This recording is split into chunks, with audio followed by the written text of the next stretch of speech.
Olá, minha aluna! E aí, concurseiros? Tudo bem? Concurseiros, concurseiras desse Brasil.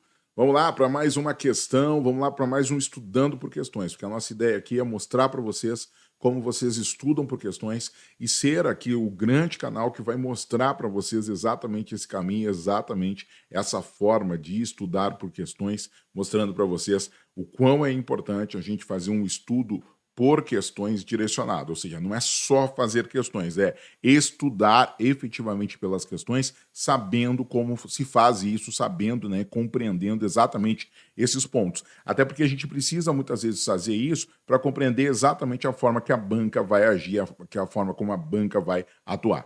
Bora lá. Essa é a nossa discussão. Hoje a gente vai falar de direitos fundamentais. Banca Fundação Carlos Chagas, FCC, uma das grandes bancas na atualidade que tem trazido grandes dificuldades nas suas provas atualmente. Bora lá. Olha só, primeira discussão, então, nossas discussões é carreiras de tribunais, ou seja, estão falando dos concursos de tribunais para servidores, não estão falando de carreiras jurídicas aqui, mas concursos de tribunais para servidores, e as discussões são as seguintes, de olho na tela aí para você ver a nossa questão, certo? Que a gente vai trabalhar hoje. Foi do TRT da 4ª Região, cargo de analista. Vejam só, diante do que dispõe a Constituição Federal, e garantias fundamentais e a jurisprudência pertinente do Supremo Tribunal Federal. Então vejam, pegaram várias discussões e vão colocar nessa questão. Essa é uma questão que ela não é de um tema específico, mas ela traz diversos temas que são todos relacionados com os direitos fundamentais e já mostro para você exatamente isso. Vamos ver. Letra A. Nenhum brasileiro será extraditado, salvo naturalizado em caso de crime comum praticado antes da naturalização ou de comprovado envolvimento em crimes hediondos na forma da lei. Opa, qual é o problema que a gente tem aqui? Nosso probleminha é o seguinte, já vamos sair analisando as questões, né? Ó, nenhum brasileiro será extraditado, isso é regra, sem dúvida nenhuma. Aí se abre uma exceção, artigo 12, inciso 51, abre essa exceção para os brasileiros naturalizados em duas situações. Quais são as situações? Crime comum antes da naturalização e tráfico de entorpecentes a qualquer tempo. Não é comprovado envolvimento em crimes hediondos. Crimes hediondos ampliaria o rol de crimes de forma bem grande. E não é, né? É tráfico de entorpecentes e não crimes hediondos. Artigo 5º, inciso 51 da Constituição Federal traz essa informação. Então, lembra, né? O Brasil não extradita em regra brasileiros, nem natos nem naturalizados. Essa é a regra. Mas ele abre duas exceções para o caso dos naturalizados. O primeiro, o naturalizado mentiu. O estrangeiro, quando estava se naturalizando aqui no Brasil, mentiu. Omitiu a informação de que ele já tinha cometido crime. Por isso ele até nem ia conseguir se naturalizar no primeiro momento, se ele já não tivesse cumprido a pena, já não tivesse, né, respondido pelo delito e talvez inocentado, ele nem conseguiria se naturalizar. Então, nessa situação, ele omitiu isso, se descobre posteriormente esse caso, e aí, então, há caso de perda, né, da nacionalidade, certo? Da naturalização por informações que não estavam corretas, né, por atividade contrária ao interesse nacional. E o naturalizado tem uma outra situação que pode gerar a extradição, que é o fato de cometer crime de tráfico de entorpecentes a qualquer tempo. Mas é tráfico de entorpecentes, certo? Não é crimes hediondos, beleza? É só esse crime que pode trazer a exceção dos naturalizados. Bom, então a letra A está errada, não é o nosso gabarito, certo? Vamos para a letra B. É lícita a prisão civil por dívida, exceto nos casos de devedor de obrigação alimentícia e depositário infiel. Opa! Bom, nós temos o artigo 5º, inciso 67, artigo 5º, inciso 67, que traz a prisão civil. Lá na prisão civil, no artigo 5º, inciso 67, nós temos a prisão do devedor de alimentos e do depositário infiel.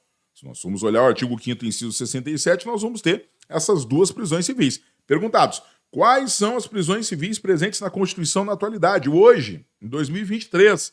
Opa, duas prisões. Quais são? O devedor de alimentos e o depositário infiel. Existem, são as duas que estão lá estabelecidas, são normas constitucionais originárias que não podem deixar de pertencer à nossa Constituição, não podem deixar de estar lá na estrutura da nossa Constituição. Contudo, Contudo, nós tivemos o advento da súmula vinculante número 25. Olha a FCC perguntando súmula vinculante. Nós tivemos o advento da súmula vinculante número 25. O que diz essa súmula vinculante, né? O que ela traz, essa súmula vinculante? Quais são os elementos que a súmula vinculante traz? Bom, a súmula vinculante número 25 traz o seguinte ponto, o seguinte elemento. A súmula vinculante número 25 diz que é ilícita.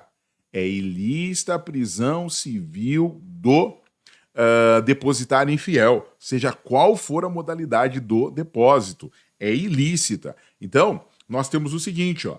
É ilícita a prisão civil por dívida? Não. É permitido, a Constituição permite. A prisão civil do devedor de alimentos, a prisão civil permite, certo? Né? A Constituição não é uma regra, mas a prisão do devedor de alimentos, ela é permitida dentro do nosso sistema jurídico. A regra é, nós não teremos prisões civis, ou seja, ou os casos de prisões civis têm que ser mínimos. Essa é a ideia que a Constituição determina. Mas ela permite, por exemplo, a prisão do devedor de obrigação alimentícia, certo? O que está dizendo aqui que não, né? Que seria uma exceção à prisão civil. Ou seja, ó, é ilícita a prisão civil por dívida, exceto nos casos de devedor de obrigação alimentícia, tá? É permitida, né? A prisão do devedor de obrigação alimentícia, contudo, não é permitida, não é lícita, é exato o teor da súmula vinculante número 25, que diz que é ilícita a prisão civil do depositário infiel. E por que fala em ilícita e não inconstitucional, professor? Ora, porque o Supremo não pode declarar inconstitucional o seu próprio texto, o próprio texto da Constituição de 88. O texto da Constituição de 88 não pode ser objeto de declaração de inconstitucionalidade pelo Supremo, porque aí nós estaríamos falando de inconstitucionalidade originária, o que não é permitido dentro do nosso sistema de controle, certo? Então o Supremo não pode declarar a própria Constituição inconstitucional. Ele é o intérprete da Constituição. A Constituição de 88 é o paradigma do Supremo, mas ele não pode declarar a própria Constituição inconstitucional. Esse é um ponto muito importante que a gente tem que destacar aqui. Bom, avançando, portanto, a letra B está errada, né? Porque traz aqui a questão de estabelecer uma exceção, dizendo é ilícita a prisão civil por dívida, com exceção do devedor de obrigação alimentícia. É constitucional a prisão do devedor de alimentos, contudo, é ilícita a prisão civil do depositário infiel. Beleza? Ok? Bora lá. Letra C. É nulo o processo administrativo disciplinar contra servidor público que, embora tenha dele participado, não foi assistido por advogado, por ofensa à garantia da ampla defesa, com meios e recursos a ela inerentes. Opa, mais uma súmula vinculante aqui, alerta de súmula vinculante na área. Súmula vinculante número 5, que vai dizer que nos processos administrativos, certo? Que vai trazer que nos processos administrativos disciplinar não é obrigatória a presença de advogado. O que é obrigatório é a ampla defesa, o contraditório, né? Isso é obrigatório, mas não é obrigatória a presença de advogado. O teor da súmula eu até coloco aqui, ó. Deixa eu pegar aqui para vocês. Deixa eu pegar aqui a súmula. Ó, colocar a súmula aqui para vocês, ó. Tá errada, pois contraria o enunciado da súmula vinculante 5, segundo a qual é válido o processo administrativo sem advogado para defender o servidor.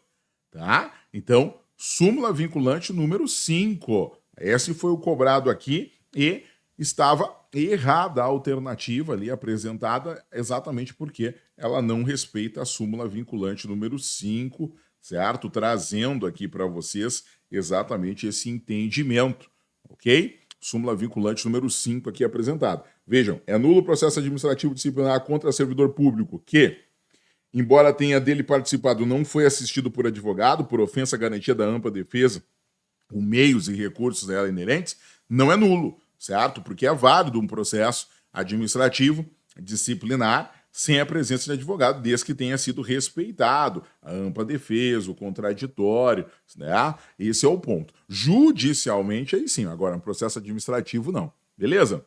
Letra D. Nas empresas com mais de 100 empregados, é assegurada a eleição de um representante destes, com a finalidade exclusiva de promover-lhes o entendimento direto com os empregadores. Bom, se até agora ela tinha cobrado compreensão do artigo 5º, inciso 51, entendimento da súmula vinculante número 25 e entendimento da súmula vinculante, né? Entendimento da súmula vinculante 5, súmula vinculante 25, súmula vinculante 5 e, né, entendimento aqui do artigo 5º, inciso 51. Se até aqui a gente tinha discutido esses pontos, chegamos na letra D e na letra D estamos procurando memorização. Na letra D nós estamos discutindo memorização. Olha só, as empresas com mais de 100 empregados é assegurada a eleição de representante destes com a finalidade exclusiva de promovê-los o entendimento direto com os empregadores. Nós estamos falando aqui de compreender o texto da Constituição. Aqui é memorização do texto da Constituição, porque isso aqui está previsto no artigo 11. E o artigo 11 não fala de mais de 100 empregados, ele fala de mais de 200, certo? Então esse era o erro aqui, mais de 200, a literalidade lá do artigo 11. Então, FCC cobrando entendimentos jurisprudenciais, cobrando interpretação lá do artigo 5º, inciso 51, cobrando súmula vinculante, 2 súmulas vinculantes na mesma questão, mas cobrando também compreensão e memorização, melhor dizendo, memorização do texto lá na parte dos direitos fundamentais, dos direitos sociais, cobrando isso. Beleza? Ok. Bom, letra A está errada, letra B está errada, letra C está errada. Nosso gabarito provavelmente só será a letra E mesmo, porque a letra D também está errada. E na letra E nós temos o sindicato. Ao sindicato cabe a defesa dos direitos e interesses coletivos ou individuais da categoria, inclusive em questões judiciais ou administrativas. Tá perfeito, né? Isso é o artigo 8º, da nossa Constituição, lá no inciso 3, se eu não estou enganado. Portanto, esse é o nosso gabarito letra E de Espanha, né? Letra E de ele, letra E de ela, certo? Está trazendo aqui essa nossa construção, ó, letra E. A letra E, certo, ó, trazendo o conceito constante no artigo 8º, inciso 3, que os sindicatos cabe a defesa dos direitos e interesses coletivos ou individuais da categoria, inclusive em questões judiciais ou administrativas, trazendo esse ponto aqui bastante importante aqui na questão dos sindicatos. Beleza? E aqui a gente consegue ver, ó, todas as que estão erradas, tá?